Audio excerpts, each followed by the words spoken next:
Mais il me semble que certaines personnes ont toujours des difficultés de décoder comment est-ce qu'on peut réussir dans un pays d'accueil, un pays hôte, en fait. Ouais. C'est.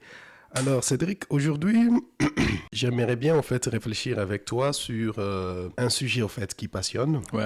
Un sujet qui peut être beaucoup plus utile aussi pour les gens, en fait, du moins, qui revient dans la diversité, en fait. C'est que nous savons très bien qu'une des valeurs du Canada et des États-Unis, bien entendu, c'est aussi d'occasionner la diversité, l'équité et tout, quelles que soient en fait tes origines. Tu peux aller aux États-Unis, tu te retrouves. Surtout ça, ouais. Tu peux venir ici au Canada aussi, tu te retrouves facilement. Mais il me semble que certaines personnes ont toujours des difficultés de décoder comment est-ce qu'on peut réussir dans un pays d'accueil, un pays hôte, en fait. Et c'est sous cette perspective-là que j'aimerais bien, en fait, te comprendre ou tout simplement t'entendre. Ouais.